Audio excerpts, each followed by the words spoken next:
Okay, so we're going to talk about what to do when you are engaging with a toxic person. So I have a kind of specific way that I deal with this. And first I want to identify and I guess define what toxic means. So a toxic person or situation can really just be a situation where you're not feeling uplifted, where more likely you're feeling really drained after the encounter. So it could be that someone, that just never has your back, or it could be that someone is, straight out being just a bad person. And you just know that it's not working, right? And you don't know what to do. So this is what I do. First, I make up my mind that I'm going to choose myself. And that is a key part, right? So if I am committing to myself that I'm going to choose myself, I'm going to be mindful of my own energy and my own time, because it's this finite resource. And anytime that I'm using that resource with other people that aren't lifting and aren't helping and aren't, supportive in my life, then that means that I have less of myself to give, right? For the people who I might be able to contribute to and to help and to, give back to. And I know very deeply that this is a purpose of me here. So I choose myself. And I say, okay, I know that I'm important, my well-being is important, my energy is important, and I'm going to choose that. The next thing I start to do is I start to disengage with them. If it's by social media, I will snooze people. If it's by, if they normally would video me, then I'll probably try to text. If it's someone I would see out, then I would just kind of not try to avoid them, but just really be mindful of how I'm interacting, and then slowly just start to kind of work them out, basically. If it's someone that I can't work out of my life, which is all good as well, I will just, when I'm with them, I will disengage in a different way. So I will, like, if I have to see them in person, instead of being directly like face to face, I don't want my energy to exchange that way. So I will, find a way to not, I'll try to like pivot, or I won't give my full energetic self that way. And so that's definitely one thing that I do. I also try to avoid, like eye contact and, I don't want to give them my energy, right? Like I need to just be mindful of my own energy. And so, especially in the beginning when you're starting to do this, because, when you're on the path of changing and reinventing yourself, you just have to be really clear about where you're going, and, and the people that aren't there to help in that process, they just don't, it's really about like what's most important, right? Okay, so reducing the amount of energy that I engage, I also start to do this thing where I minimize my senses with them. So might sound a little bit bizarre, but you know how you can like key in to a sound, or you can key into a conversation even if it's not like maybe right in front of you. So I can also kind of like reduce that a bit.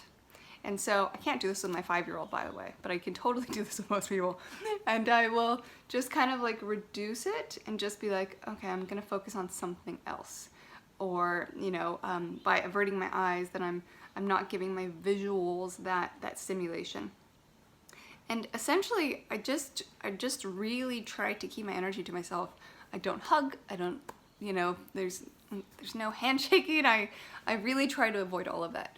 I have been in a situation where there was a relationship, a really bad relationship, actually, and if you get into a situation where you know that their intentions are not good, like just get out. Like, just get out. I know that sounds a lot easier than it can be in the moment, but just get out.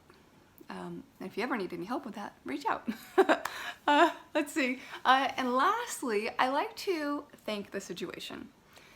In general, I'm a pretty happy, thankful person. I have a really good ability of just kind of like shifting the perspective to find the good things, even out of stuff that maybe from the outside wouldn't seem like it's been a good thing. And I think that this is what helps me grow a lot. Because instead of looking back at my life and being like, far out, I've had all this tragedy and this trauma and this hardship and this challenge, and then I'm like, okay, I have overcome that challenge. I have, moved past that trauma. I have, flipped that perspective to see the silver lining. It's really important to take like an empowered approach, and so that's what I do a lot. So then part of that is like thanking the situation and being like, thank you, and I don't even mean this in like a patronizing way at all. Like, I'm being genuine. Like, I'm thankful that I have had the opportunity to grow up the way I did. I am thankful that I, have had the opportunity to experience relationships that have helped me grow. I am thankful that I had a head-on collision when I first came into Australia, because it unfolded a life that I wouldn't even have dreamt of. And just kind of like being thankful of it. I'm thankful for the relationships that I've had with people that weren't necessarily uplifting or positive, because that contrast was so clear that I knew that I didn't want that. And that's a blessing. That's a blessing to have clarity like that, because then you get to create the change. And so that's something to be thankful for. Anyway, this is how I do it. If you try this approach, let me know how it goes. If you have another way that you like to do it, let me know as well. Yeah, it's all love. It's all love. And you have to mind your energy, We have this one short life, as far as we know. We have no idea when our time is up. And if you want to live fully, and you want to, love fully, and you want to create and contribute and, help create the change that we need in this world, then you have to choose yourself. You have to make sure that you are feeling great and feeling like you feel empowered, so that you can help create change. It's super important, and there are a lot of other great people out there who are, people that want other people to succeed. Like, we exist, so find that and be that yourself too, right? So cultivate that, so that that we all rise together. Anyway, all right, all love.